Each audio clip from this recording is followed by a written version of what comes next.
Do you know you can elect to change every thought that hurts you? Yes. Do you know you can elect to change every thought that hurts you? Yes. Do you know that you can elect to change every thought that hurts you? Yes. Okay, I'm going to say it again, then I'm going to invite you to tell the truth. Do you know that you can elect to change all thoughts that hurt you? Yes. You know it. You have absolute certainty about it. Yes. But then if that was true, you're never upset about anything at all, ever. Now, so I'll ask you again. It's because we want, it's one thing that's really important to get, is that we absolutely will not get to where we want to go until we tell the truth about where we are. You will not get to where you want to go by pretending that you are on a level of consciousness that you have not achieved yet, because it's hard to let yourself hear something if you think you already know. So I'm not saying that at all as a put down. I'm not saying it at all in order to be negative in any way. I'm saying it so that we can be helped, so that we can get the change of mind that we say we want to experience. And if you're really hearing the Course in Miracles, sometimes it really creates resistance. The resistance is an indication that you're hearing what it's saying. So if you're listening to something that's generally 180 degrees opposite to what you've been taught, and you're really hearing it, then it's very difficult not to feel some level of resistance about what you're hearing. So that's kind of like how you can tell if you're really hearing something different.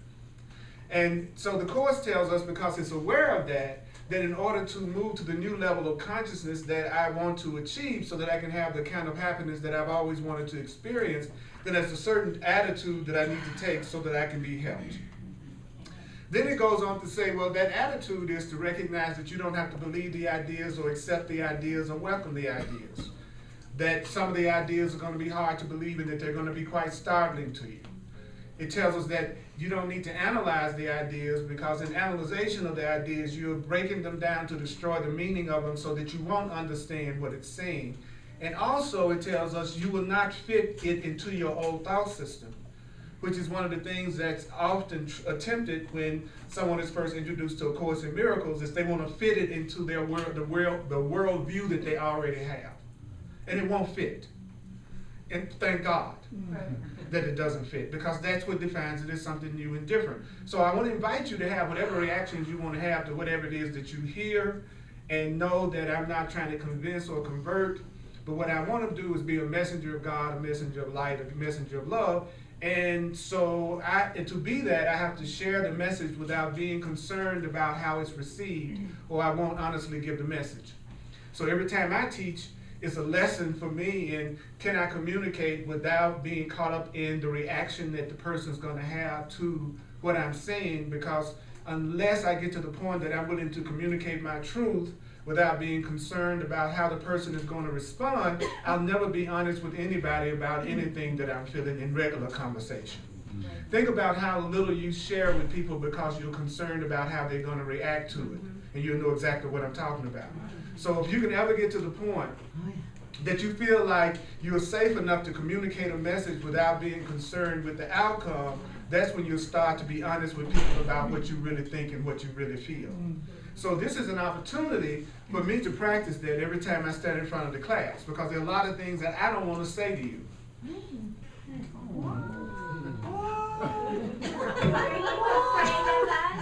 Yeah, because there are certain things that I've seen to be trigger words, trigger terms, trigger statements, and that tend to bring up a lot of resistance from people. And I've been doing this 40 years, so I'm not, and one thing I've learned in 40 years is that people aren't different as they think they are. Yeah. That one of the greatest illusions that we have is that we're different.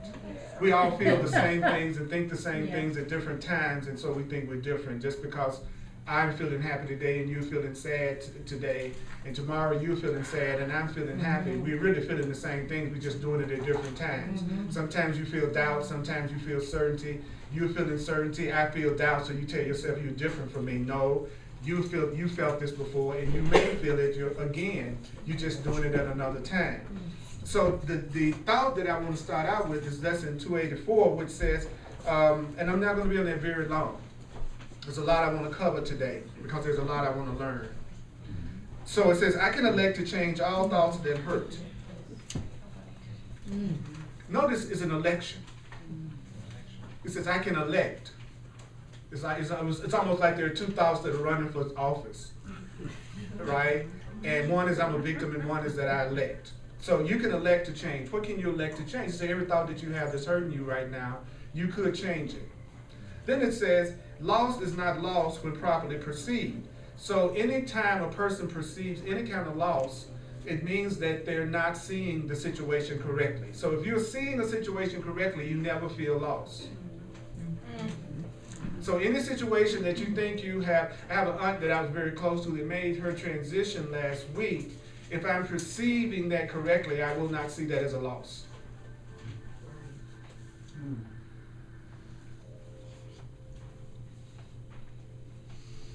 Does it mean that I don't feel it as a loss? Not necessarily, but it means if I see it correctly, I'm not perceiving it as a loss. That if I'm seeing it correctly, then I'm seeing it as beneficial to everybody concerned. That it's beneficial to her in some way that I may not understand, and it's beneficial to me in some way that I may not understand. So loss is nothing but is a perception, is not a reality. What's a loss to you would be a gain to somebody else. Things that you see as a loss will be things that you at another time will look back on and say, that worked out to my benefit. But you felt like it was a loss when that relationship ended, but you'll look back later and go, thank God. But at the time, you were devastated. So loss is a perception. It's not a reality, according to course. So it says pain is impossible. Tell me that next time I have a headache. Next time I have a toothache. But it says pain is impossible. Pain is impossible. Pain is impossible, and there is no grief with any cause at all. Suffering of any kind is nothing but a dream. Any resistance yet? Yes. Any resistance yet? Okay. And remember, just because you feel resistance doesn't necessarily mean that what you're hearing isn't true. It just means that you don't believe it. Well, I heard the pain. Fair enough. Fair enough is for us to be able to admit that there's some part of us that doesn't agree with that, but that doesn't necessarily mean it's not true. Then it goes on to say, this is the truth. So what do I do if I don't believe it? He says, well, when you hear the truth, first to be but said. So the first thing that you do when you want to believe something different, he says, is that you start to say it. I love myself. I love myself. I love myself. I love myself. I love myself. I love myself. Suppose a person has no self-love and very low self-esteem. And you say to yourself, I love myself. I love myself. I love myself. That's the truth. The truth is that you are lovable. That's the truth. But you don't believe it. So he says, well, this is what you do when there's anything that you want to believe that you don't believe that is the truth. This is the process. The first thing you do is you say it to yourself, and then you repeat it many, many, many, many, many, many times. So if it's something that you want to believe, you have to repeat it to yourself many, many, many, many times, especially if it's something that you don't believe. I am abundant. I'm an abundant child of God. I am abundant. I am abundant. I am abundant. I'm an abundant child of an unlimited creator. I'm abundant. I am abundant. I have to say that many, many, many, many, many times, more so than say, I'm broke. I don't have enough. I'm lacking. I'm broke. I don't have enough. I'm lacking. I'm poor. I'm broke. I don't have enough. Notice that the things like that you may repeat to yourself over and over and over and over and over again. But how many times a day am I saying, I am abundant. I have unlimited abundance. I am abundant. I am abundant. I'm rich. I'm wealthy. I'm prosperous. I'm abundant. And I'm not just talking about money when I say that. But there's nothing wrong with it including money, spiritual beings. Spiritual beings, it's okay for it to include money. Spiritual beings, it's okay for it to include the form of money.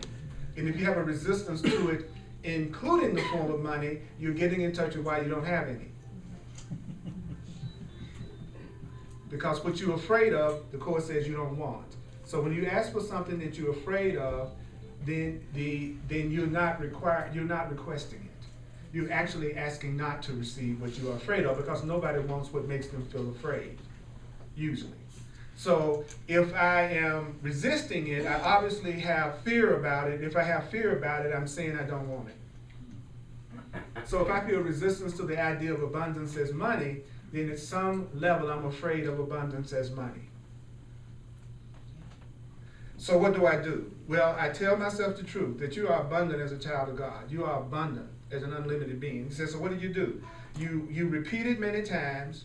Then it says, next to be accepted, but it's partly true with many reservations. So you keep on saying it, you start to believe it, but you have some reservations about it. You keep on saying it long enough, you're going to start to believe it, but with some reservations about it. It's almost like if you're in a new relationship and the person is telling you over and over again, I love you, I love you, I love you, I love you, and there's a part of you that doesn't believe that when they first say it. But if they keep on saying it long enough, you begin to consider it as true with some reservations. Well, maybe, could be possible that, well, they might actually. Then it goes on to say, next to be accepted, but it says, but with many reservations, he says, then it's going to be considered seriously more and more. Oh, I'm accepting it with some reservations, but this might be true. Let me consider this seriously more and more. And then it says, if you keep on repeating it, then at some point you finally accept it as true. So those are the stages of accepting the truth or changing your mind about anything. Now you know. So if there's anything in your life that you're dissatisfied about, that you want to see change, you just heard how to do it. And there's not a person in here who's not capable of doing what that just said. Feeling one way, but telling yourself the opposite. I feel like I'm not lovable. I feel like I'm not abundant. I feel like I'm not spiritual. Now I'm going to tell myself I am loved. I am abundant. I am abundant. I am abundant. I am abundant. I am loved. I am loved. I am lovable. I am abundant. I am abundant. I am abundant. I am lovable. I am lovable. I am lovable. And then I'm going to say it so many times that I start to accept it as true with some reservations. And then I keep on saying I am loving. I am abundant. I am loving. I am lovable. I am lovable. I am loving. I am abundant. And then it says you seriously consider, I am lovable. And then you finally accept, I am lovable, I am abundant. And then once you accept it as the truth, your perception shifts and you see it. So the things that you don't see are the things you have not accepted as true according to this. And the things that you do see are the things you've accepted as true.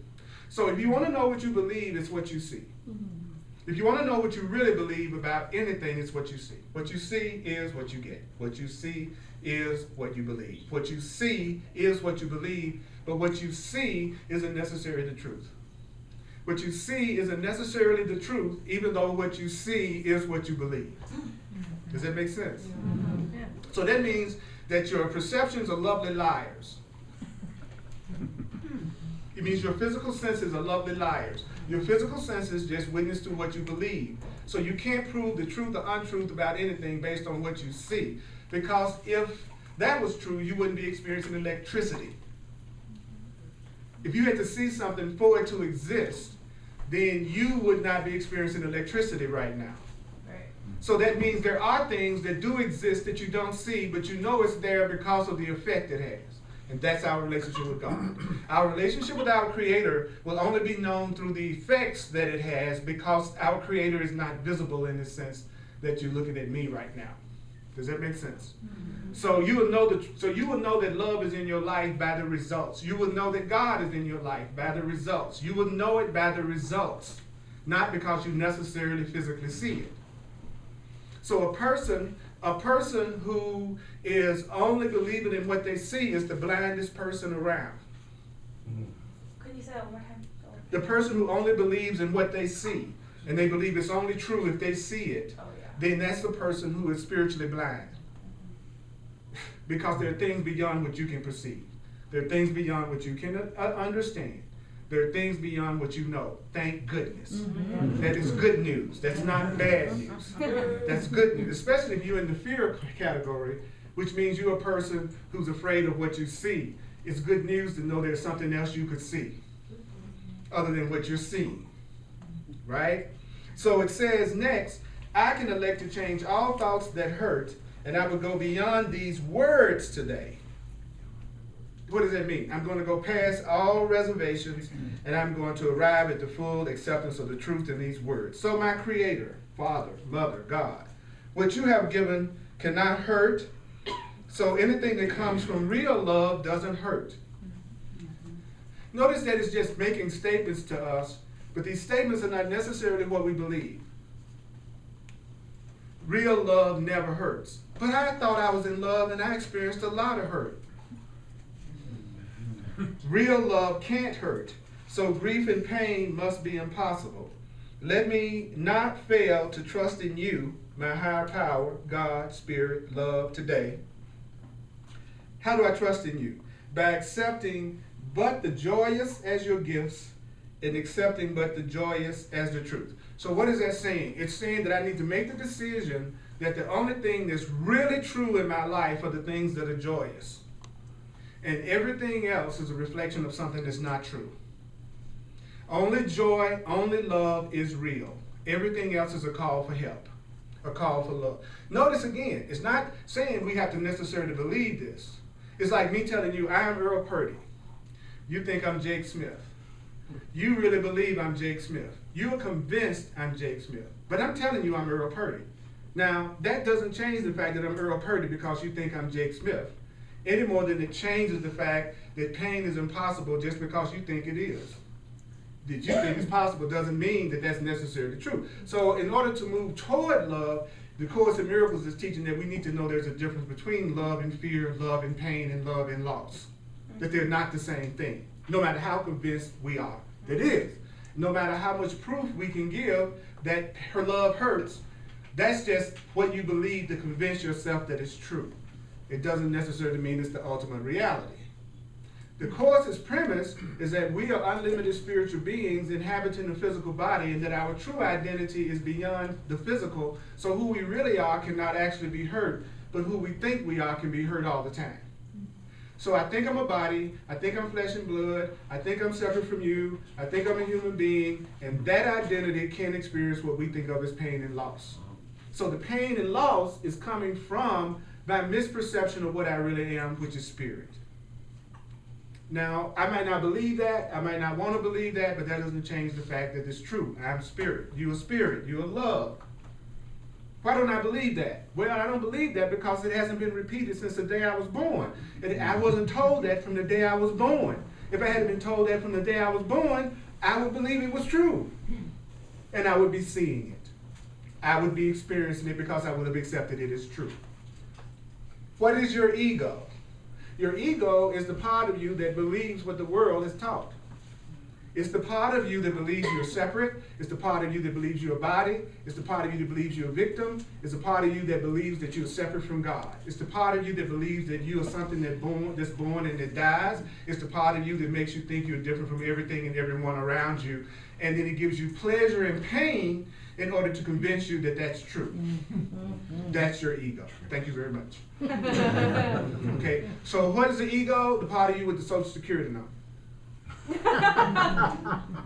That's the ego. In case you want to just break it down, it's the part of you that thinks you are separate from me. That's your ego.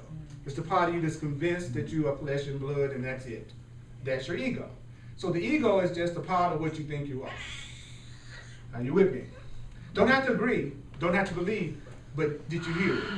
Okay, because I may not have time enough, which pretty much is true. I don't have time enough to convince you of the truth of anything that I just told you. Yeah. I don't. Right. I don't. I'm not going to even attempt to convince you of the truth that I just told you. I just presented some premises, and it's up to you to find out whether those premises are true, which you will do in proportion to how much pain you're tired of having and how much you're ready to look at things another way. Is that cool? So I can elect to change all thoughts that hurt. How do I change a thought? I repeat it. I repeat the thought that I want to accept as true over and over and over and over and over again. I keep doing it until I start to accept it with some reservations. And then I keep on doing it until I finally seriously consider it and then I accept it as true. Earl Purdy deserves love. Earl Purdy deserves love. Earl Purdy deserves love. Earl Purdy deserves love. Earl Purdy deserves love.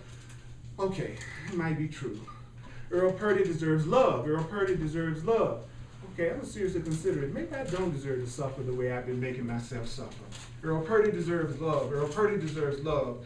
I finally accept that it's true. Guess what? I see the love all around me. Wow, I got friends that love me. Wow, I got relatives that love me. Wow, I got people in my life that appreciate me. Wow, all of a sudden I see that I do deserve love. All of a sudden my perception witnesses back to me so much that I deserve love, that my reality is reflecting so much love back to me now that it's making me aware that if I don't feel like I'm loved, it's just me telling myself that, and it has nothing to do with my physical reality proving that to me. Then I get in touch with it's me that don't love me, not you that don't love me. You know what the good part about that is? When I realize it's me that's not loving me and not you that's not loving me, then I can turn to you and I can turn to God. It's not God that's punishing me, it's not you that's punishing me. So I don't have to blame you, I don't have to be afraid of God, I can get help. What kind of help? The help I need to get me to understand that it's okay for me to receive love because I deserve it. Yeah. Now you're not the ones that are causing my pain, you're the one that's helping me realize I don't deserve to be in pain. Now it's not my creator that I'm afraid of or don't even believe exists. I know my creator doesn't punish me, I've been punishing me. So I can turn to my creator for help also. That's the advantage of you beginning to love yourself, is that at the point you begin to love yourself, you see all the things that's been blocking you from loving yourself and you let them go now. When you love yourself, you know you're in a relationship with somebody that doesn't love you. You recognize it immediately. When you love yourself, you know you don't deserve to suffer poverty and lack. When you love yourself, you know you deserve to have joy and beautiful people around you. And you see instantly where they aren't. So nobody can fool you with, I love you and I'm hurting you at the same time. I love you and they're mistreating you at the same time. Because that's how they hook you. Somebody that you're allowing to hurt you, they hook you by hurting you and then say, but you know I love you. Then you get hooked again. Well, they told me they love me, so maybe I need to go through that, try that a little bit longer. Because they told me they love me. I know they just slammed my head against the wall, but they said they love me. See, that's how people mess with your mind. They mistreat you and then they tell you they love you and then you get hooked and go, okay, well, I'm going to put up with that a little bit longer because they said they love me. But when you love yourself, you immediately recognize when you're not loving yourself. And that's a blessing. And I'm here to tell you that you absolutely deserve love. You absolutely deserve love. You absolutely deserve to have freedom and joy and abundance and peace and fun. I like to use the word fun. You know, joy sounds like joy. I want to be joyous. Fun! Yeah. Fun got this juice to it, doesn't it? Yeah. You know, fun like, ooh, I want to have fun with you. I'm going to come over tonight. Can we have joy together? You know, joy is cool. I'm not knocking joy. I'm just saying joy doesn't sound as cool as fun. As fun as fun. You know what I'm saying? So that just goes to show you, we give different words different meanings. That the meanings is coming in. So now the first part of the class, you just heard how to change any beliefs you have. Repetition. Now, the trip is, will you love yourself enough to start talking to yourself differently? See, that's the catch. Like nobody can walk. You never come to another class I do. You have the key to changing your perception of your reality now. Now you can walk out of here and keep on talking about what your mama did and your daddy did and what happened and you're a victim because you're a woman or you're a man or you're black or you're white or you're old. Or you can keep on using your victim story. But you heard the truth. You can change your mind. You can elect to change every thought that's hurting you in any way right now.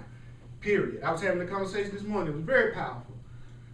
And I was saying, you know what? Any solution that we come up with, any solution that I come up with has to do with you speaking or acting differently in order for me to be happy is keeping me hooked in my pain.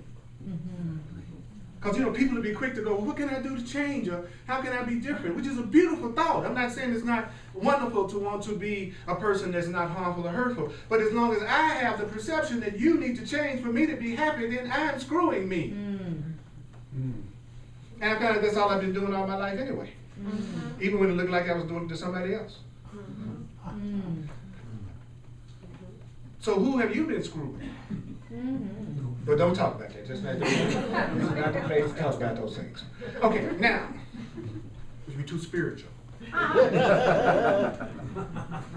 know, spiritual people don't talk about that kind of stuff. Okay? So, before I go on, I'm going to take 5 minutes, because that's what I'm going to take. to answer questions. Because I'm much more interested in sharing the truth with you than anything. And then letting you get so motivated on your own that you'll go on the journey for yourself to find out the truth of what I'm saying or the falsity of it. That's the spiritual path. Yes. So I haven't been real happy with the results that I've been seeing lately, Mm-hmm. and it's been so repetitive that it's clearly a pattern, and I realize that it's my thoughts that are creating this. And so is there I always go back to God is the strength in which I trust, God is the light in which I see, God is the mind in which I think, those kind of things. Is there something more specific to not being happy with the results that are coming my way? Everything seems to get screwed up. I know it goes back to all my life. I've had this me against the world syndrome, and probably it's that belief. Okay, this is my suggestion. Yeah. First of all, it just simply means that however much you think you're repeating the truth to yourself, you're not repeating the truth to yourself enough. Right. I don't care if you're saying it 100 times a day. If you're saying it 100 times a day, but you still see the same things the same way, stuff. then you have not said it enough. The other thing to keep in mind is that for every truth thought you might hear, you got radio, you got TV, you got your friends, you got what you're telling yourself. So for every little truth thought you might say, you might be hearing hundreds and hundreds and hundreds of other thoughts that are totally different. So then you've got to make the commitment to making sure that you give yourself friends and associates that are also trying to tell the truth and talk the truth, that you have a spiritual practice that you do every single day where you're reading and studying and applying the workbook lesson, that you don't take it so seriously when you do tell yourself those old things, and just recognize that you're only telling yourself the stuff that you learned in the past, and don't make it such a big deal and go, this is what I'm thinking right now, but now I choose to think this. And then you tell yourself the other thing. And if you do that long enough, for real, then it's no way you could continue in the same level of unhappiness that you think you're experiencing right now. You must remember that there's a part of you that learned to see itself as a victim. And this part of you doesn't want to give up its authority. It doesn't want to give up being in control of your experience. So your old self is fighting you every step of the way to make you stay the way that you used to be. And it's much easier to side with your old self than the new self, because your old self has many witnesses to validate the truth of what it's saying. But this new stuff we're talking about, you may not see all those people that surround you with love yet and peace yet. So it seems easier to go with the way that you've always seen it. So in the beginning, you have to tell yourself the truth continually, despite what you see that may look like it proves otherwise. And then you have to be honest with yourself. Are you reading every day? Are you studying every day? Are you coming to classes? Are you focusing in on the truth as much as you're focusing in on the things that upset you? Be honest. Yeah, you're right. And you're innocent. Because the truth is, it proves what we're talking about. That you are powerful. You're powerful enough that whatever you think, that's what you're seeing. So that means if you were to choose to think something else, you will eventually see something different. Now here's the good news. It doesn't take as long to see the new stuff as it did to build up the old stuff. Because when you want to see yourself in a loving way, now you're in alignment with God's will, you're in alignment with love's will, you're in alignment with what the universe wants for you, because the universe is a good universe and it's a loving universe. So you have tons of help when you decide you want to love yourself. But when you want to be miserable, you have to consciously make all the wrong choices on your own. So being miserable is something you have to do on your own. Unless you want to join with other people who also want to be miserable, and then y'all get together and call it a relationship. Okay? Or you can get together and you can call it a healing, loving, holy relationship. Sometimes people think I'm down on relationships. I'm not down on relationships. I'm down on the stupid, guilty, fearful, attack relationships that we call relationships. That's the ones that I'm not into. I think relationships can save me tons of time. But I've got to stay conscious enough to know which relationships to refuse, which relationships to say no to, which people I know not to get into an intimate relationship with. That's what I've got to get conscious of. Not that there's anything wrong with the relationship, but there's something wrong with me continually putting myself in relationships with people who we are not supporting each other in a loving way. And I know who they are instantly if I know the truth. They're the people that's not taking any responsibility for their experience, and they're looking for me to change for them to be happy. They're not taking responsibility for their happiness. The easiest person in the world to be in a relationship with is someone who takes responsibility for their own happiness and not holding you responsible for it. So you know who to choose. But are you so lonely you just go, well, they're breathing, that's enough. Are they not dead? Well, come on, you can be my partner. Let's do this. You know, and in some cases, you can be dead. Even death doesn't even matter, I'm so desperate. There's some people that totally get off on dead bodies, which the course would say most people in any kind of relationship is getting off on a dead body. Because they're just interested in their bodies being together. They're not interested in real communication, sharing a goal, sharing a purpose, really being able to encourage each other to be who they are. I just want to make sure I'm not at home by myself on Saturday night. I just want a body with me, you know. Or I want a body to masturbate with. Because if I'm having sex with you and I'm not interested in who you are, I'm just using your body to masturbate. And you're heavy.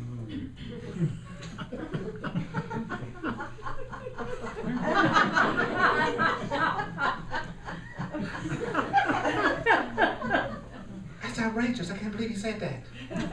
I don't care. I'm not here to say things that necessarily you agree with, right? I'm here to be honest and authentic, and that's what I felt like saying in that moment, and I said it. Yeah. That's called authenticity. Thank you. Yeah. The only people that would be offended and not come back would not be harmful to me. Right? Right, that's all. If you're authentically yourself, the only people you lose are the people that you can't be your authentic self with. That's it. That's it. And if you don't try to pull them back and keep them, they're going to leave you alone and go. You're the one to keep calling them back, giving yourself the pain of the relationship. They're saying, I want to get away from you. I don't like you. I don't approve of you. I don't like what you do. I'm going to leave. And you go, please don't, please don't. I need you to validate me. I need you to validate me. I need you to validate me. Please don't go, please don't go, and please don't go. I need you to prove to me that I'm okay. Don't go, please. So I'm the one that's creating the pain. I'm the one that's creating the loss. I'm the one that's making myself feel like I'm not enough by the choices I make, by who I elect to be in relationship with, my election. Wow. Wow, that's deep. Yeah, brother. So, Earl, I just really want to thank you for what you're saying, because it's further confirmation for me about, you know, like, because there's sometimes, you know, when I'm like wrestling with stuff and I repeat the truth over and over, and like sometimes I don't feel good at the moment because, you know, that ego part of me is like, I want it now. And so, like, I don't feel good at the moment, but like eventually I do feel good. And like just what you're saying is confirmation on that.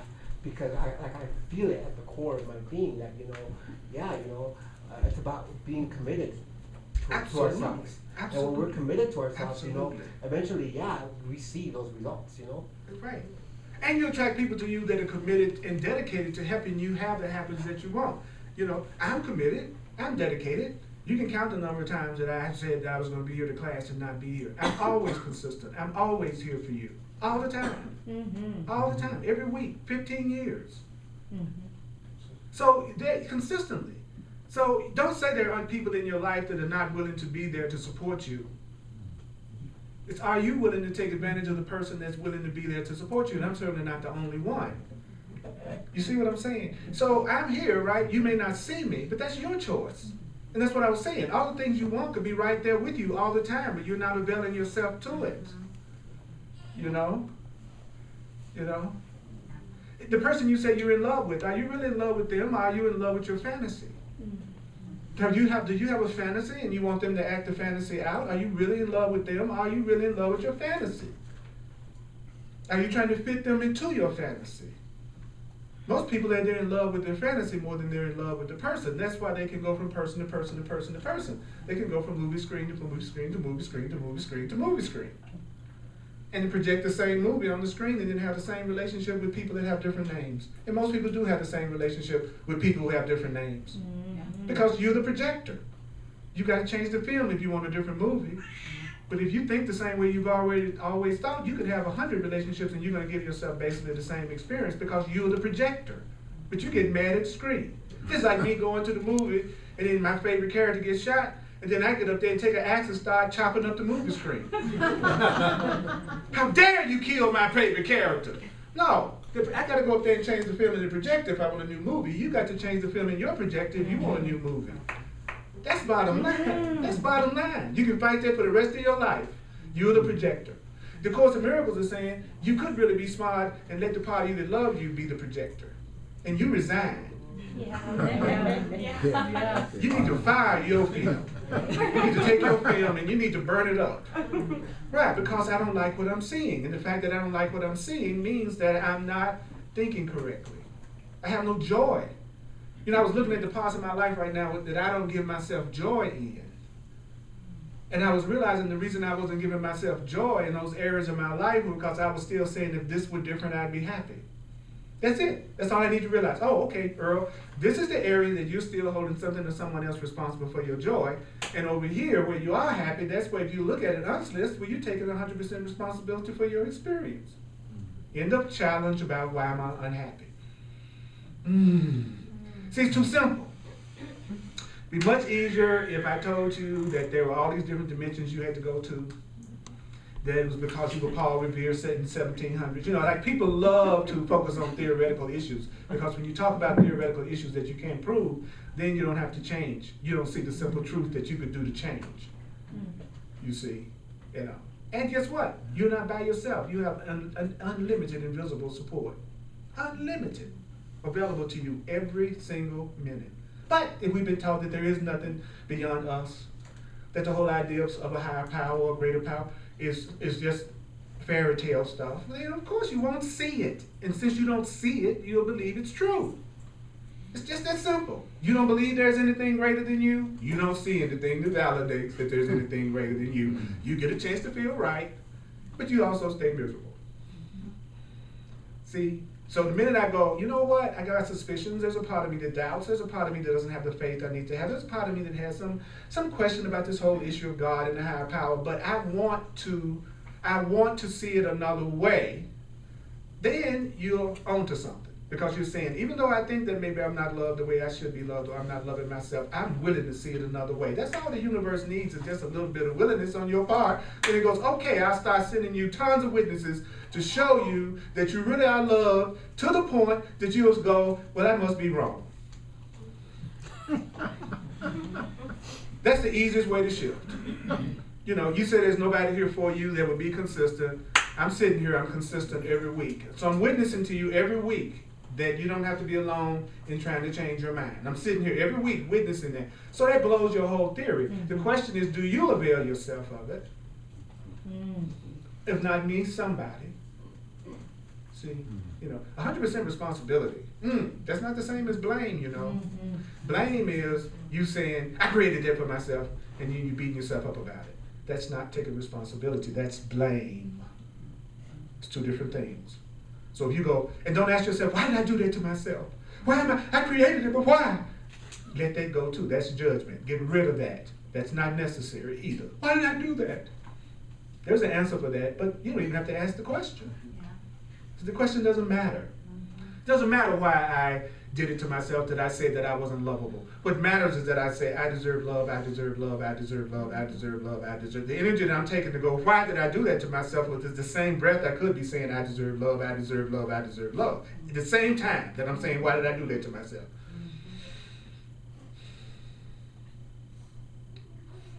Do you think that, so asking the question, could it be pointing to like a belief system or something that might be informative to why it is that I keep creating this? Well, well, yes. I mean, if there's no question you can ask Spirit that Spirit won't answer. So yes, you can ask any question that you need to ask of your higher self, and your higher self will give you an answer. But what's really cool is that the higher self is telling us, don't even ask the question. Just do what would be necessary. It's almost like, I use the analogy, and I've used it many times over the years. It's sort of like you're in a burning building, and the fire is just about to wipe you out. And the fireman comes in to save you, and you go, I'm not leaving until you tell me how the fire got started. So every time you're spending that time asking, why did I do that? How did I do that? How did it get started? It would be better to go, I'm going to rescue you out of the burning building, and while you're sitting under the tree in the cool of the shade, you can ponder why and how the fire got started. So it's almost like once you allow yourself to be rescued by your higher self, then sit down and go, why did I do that? How did I do that? How did I get that going? So things can change. Yeah. Things can change without you knowing why you chose it.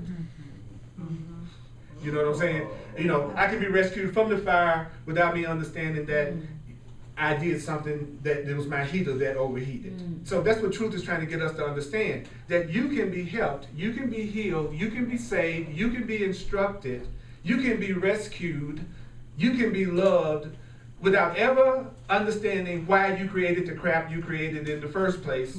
But it also answers that question all through the book.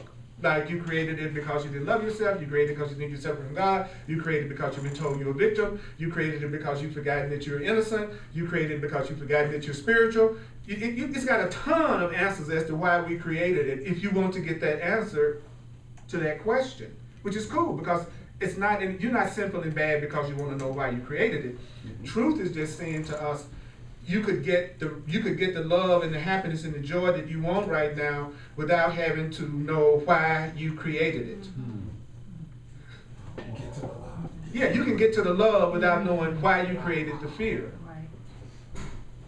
Which isn't the same as knowing how you created the fear. How I created it was through my thinking. Where did my thinking come? From what I had repeated to me over and over again that I accepted as true. How do I let it go? Now, if I'm doing it right, the part of you that wants you to suffer is angry. It gets upset. Why? Because the part of you that hates you knows I'm getting rid of it. So it hates me. Because it's just the part that hates. That's what it does. It's angry, it's upset, it's sad, it feels like it's a victim. So it's going to feel like that no matter what you hear. So the Course is telling us you have to start to separate yourself from your ego. You have to realize you are not your thoughts. You're the one that experiences them. You are not your thoughts. You are not your beliefs. You are not what you think. That's not true. When people say something, you are what you think. You are not what you think, and you're not what you eat. But those things affect how you see yourself, how you feel about yourself, how you perceive yourself. And so therefore you would want to do that in a way that feels really healthy and good for you. You follow what I'm saying? But you're not what you think about yourself. But you see what you think about yourself. And you experience what you think about yourself. But you're not. So what do you need? You need somebody like me, like I need somebody like you, that'll sit in front of you and say, no matter how much you don't love yourself or you feel like you don't deserve to be happy, you do. That's what you need. That's a holy relationship. A relationship that's based on being a perfect shelter for each other to grow in. And that means saying no to the parts of your thoughts that attack you. And those attack thoughts can take the form of people who are unloving to you. And you're saying no. No. No. We can discuss this, but we're not going to discuss it as long as you're attacking me. No. No. You're going to have to come to me in a more peaceful way. No. I honor myself. No. Thank you. No is very freeing. No is very affirmative. No to my lack. No to my poverty. No to me feeling like I'm alone. No to me not calling on God. No to me feeling like I'm separate from my good and I'm guilty. No, no, no. So you might have this parade coming to you based on the past when you put yourself down all the time and they're all your negative thoughts about yourself and they're marching toward you and you go no, no, no, no, no, no, no. You might be saying no for the next 5 weeks because you got so many thoughts coming to you that don't reflect the truth of you and what you used to believe. So no, it may not be no once. It may be no, no, no, no, no, no, no, no, no. When that same old guy comes back up that reflects back to you the guys you created in the past, you say no. When that female comes up that's talking to you the same thing that you've heard in the past, you say no. When you're getting ready to get on a job just for security, but not because it's something that your heart is into, you say no. no, no, no, no, no, which means yes, yes, yes, yes, yes to who I really am and what I really deserve. Can you say no to the physical issues too, like just a headache? No. Yeah. That's what you say. No. No. But this is my call for health. This is my call for no headache. This is my request to look at it differently. And most of all, don't judge the headache. It's not bad. It doesn't mean you're bad. It doesn't mean that you're lacking in any way at all. That's the hardest thing about this, is it's so loving. That's what makes it the hardest thing in the world to teach. It's so loving, because there's a part of my mind that's always looking for how I can lose. So I get suspicious when anyone tells me that I don't have to lose and I can have true love. So I'm seeing the thing that can make me look more like a charlatan than anything I could possibly do. There would be people that would sit here and go, what's he up to? He's just trying to get our money. Because they couldn't believe that somebody could actually sit in front of them and really believe they deserve to be happy, and who's just like them and does require physical substance in the world, and money is an easy way to take care of that through spirit. But if I wasn't clear about what my motive is, then I couldn't receive without me feeling guilt. So I know I'm not trying to get your money, so I can receive it. And someone who would give with that attitude toward me, I'd prefer you didn't, frankly. Yeah. Then you won't feel like I took advantage of you. How could I? You didn't give me anything. So don't. Don't. See, that's what's so cool about the truth. You can't lose with it. So there's something I want to end on today that's really powerful. But before I do that, we're gonna do the financial expression of appreciation, and then I got something I want to end this class on with you today. You gorgeous, juicy things.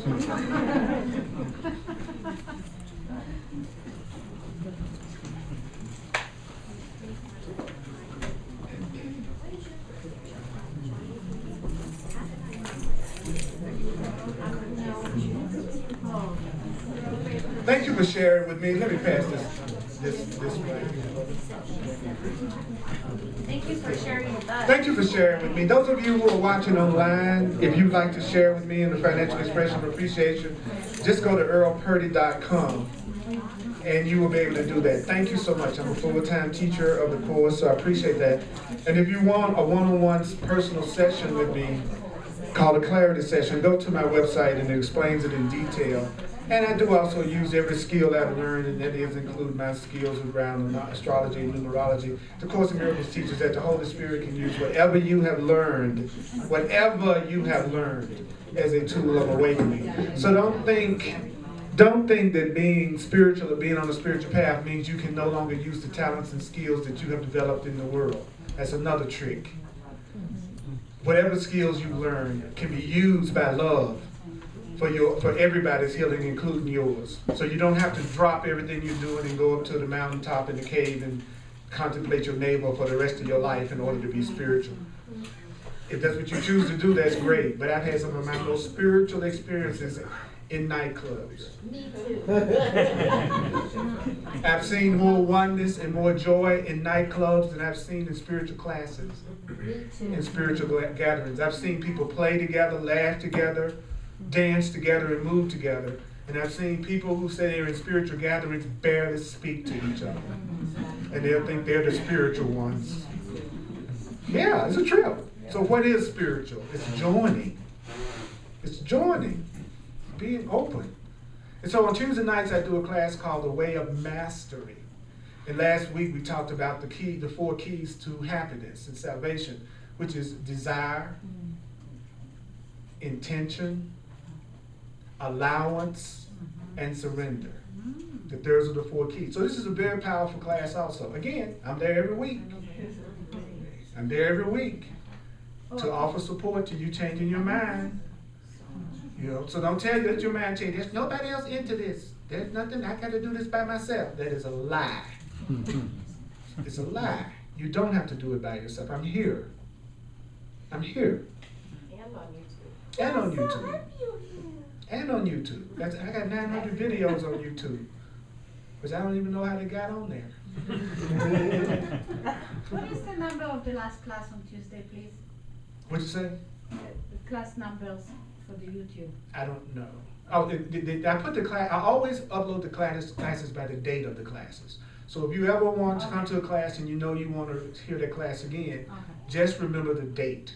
And I have the date on every class. That's the easiest way to do it. And today's section was lesson 284 was where most of that came from today. This is this is in chapter 20. It's called Entering the Ark. It's on page 432. It's chapter 20, section 4.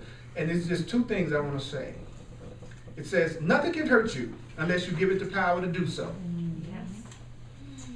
Yet you give power as the laws of this world interpret giving, and if you give power the way the world interprets giving, you lose. Every time you do it the way that the world teaches you to do it, which is basically from the perspective that you are a victim. That's what I mean when I say the world. Always the world teaches you there's something outside of you that you got to be on the lookout for, that's going to do you in, that you got to be defended against. That's the teaching of the word. It's always somebody else's fault. It's always somebody else's fault. It's always somebody else's fault. If my father had been different, then you wouldn't have this guy standing in front of you right now. So however my father was, even what appeared to be his flaws, it contributed to me standing in front of you right now wanting to love you. So was I a victim of my father? No. Even though it looked like he had a problem with alcohol? No. Because it was part of what contributed to me being the person that's standing up here today talking to you. So give your past a friggin' break. Give your parents a break. Give everybody from your, they did not make you the person you are today in the way that the ego tries to make you think they are. Guess what? They're just like you. They had errors in perception. They didn't always love themselves. They didn't know what the truth was, and they did the friggin' best they could from the insanity or sanity that was going on in their mind, just like you. They were just like you. All of them. So get off your high and mighty throne of being superior where they're the ones that's your problem, so that you can be free.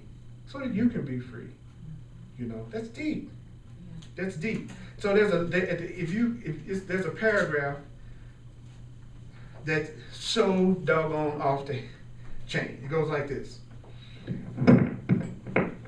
You may wonder how you can be at peace when while you are in time, there's so much that must be done before the way to peace is open. You may be wondering how you're going to finally have this peace when it looks like there's so much that must be done before your way of peace is open. Perhaps this seems impossible to you, but ask yourself this. Ask yourself if it's possible that God would have a plan for your salvation, which is your happiness, that doesn't work. Would God have a plan for my happiness that doesn't work? Would the infinite creator, with the infinite intelligence of the universe, with the smartest intelligence that ever existed, ever have a plan that doesn't work when it comes to me? Because I'm so freaking special. God's plan can work everywhere. The infinite creator can work everywhere, but its plan for me doesn't work. Ask yourself that. Ask yourself if it's possible that God would have a plan for your salvation that doesn't work. Now, here's the part that's a trip. It says, once you accept God's plan, which is the same as saying, once you accept the Creator's plan, which is the same as saying, the once you accept love's plan, the once you accept God's plan, notice it says the once you accept it. Didn't say the once you analyzed it. Didn't say the once you doubted it. Didn't say the once you questioned it all the time. It said the once you accept God's plan as the one function that you would fulfill. Didn't say a bunch of functions. It says, I have one function. I accept my function as I was created as the one function I want to fulfill, even if I don't really know exactly what I mean when I say it. Even if I don't know what my function is. I'll tell you, if you want to hear it. Your function is to learn how to see correctly. because it's in your correct perception that everything is healed. That's called forgiveness. Forgiveness is nothing but having the correct perception of your experience. Forgiveness is not trying to overlook what you think somebody did to you.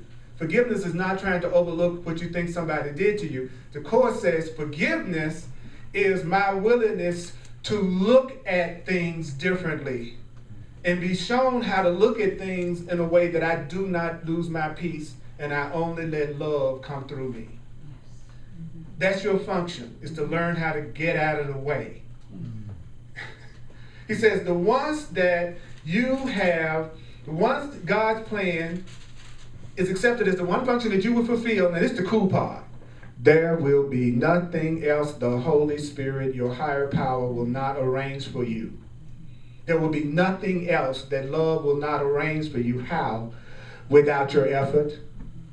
The ones you accept the plan for your happiness, there will be nothing else that will not be arranged for you without your effort. He says the Holy Spirit, that's your loving true self. When I say Holy Spirit, your divine self, your higher power. The Course says it will go before you, making straight your path and leaving in your way no stones to trip on and no obstacles to bar your way. None. The once you accept your function of learning to love and learning to let go of the blocks to love inside of your own mind, he says there will be nothing else that won't be arranged for you without your effort. That means that Spirit will go before you and making your path straight. That means that there will be no stones for you to trip on and no obstacles to bar your way. It means nothing you need will be denied you. Nothing you need. Nothing you need. But what about the nothing means nothing you need? Didn't say nothing but. Right? He says nothing you need will be denied you. What does that mean? It means not one seeming difficulty, but will melt away before you even reach it. Every difficulty in your life will start to melt away before you even reach it. Oh, yeah, I like that a lot. It sounds like that would be good news. Really? It seems to be really going over big with the crowd, though, I think. I know it's like...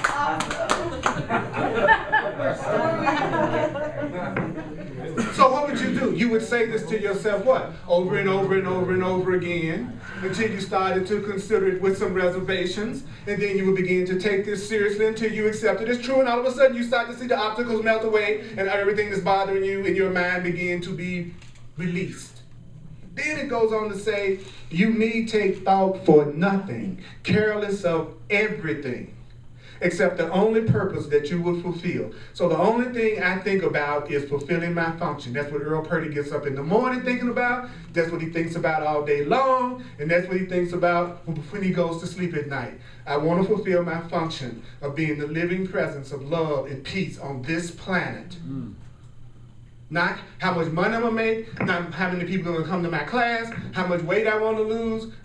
Well, but... What I'm telling you is that I'm not kidding you. I'm sincere from the bottom of my heart when I tell you this is my priority. It's not I'm doing this so I can make more money. I'm doing this so I can be more special. I'm doing this so I can get me a mate. I'm not doing this for a thing. This is my goal. Most people seek God to give them something. They seek the truth because they're lonely. They want a car. They want a job. They want a house. That's not the same as making your function your primary purpose. You see? And so it says, you need take thought for nothing, careless of everything, except the only purpose that you would fulfill. As that was given you, so will its fulfillment be. God's guarantee will hold against all obstacles. For God's guarantee rests on certainty and not contingency. It rests on you. And what can be more certain than a child of God? Thank you so much for being here today. You all are awesome. I love myself, I love myself, I love myself, I love myself, I love myself, I love myself, I love myself, I love myself, I love myself. available. Please sign up for my contact list so that you can get links to the classes as I put them on the line. You can go to my website or come up front and sign up and do it. If you're online, go to my website. Breathe. So ask yourself, what is it that I need to change my mind about? And then start to repeat the idea that reflects the truth of that. Start the workbook if you haven't done it. Make a commitment to your spiritual practice as soon as you can. If it's not to this, to something else. But just have the same goal, that you're ready to love yourself now. And I'll support you in any way that I can. That's not a sacrifice for me.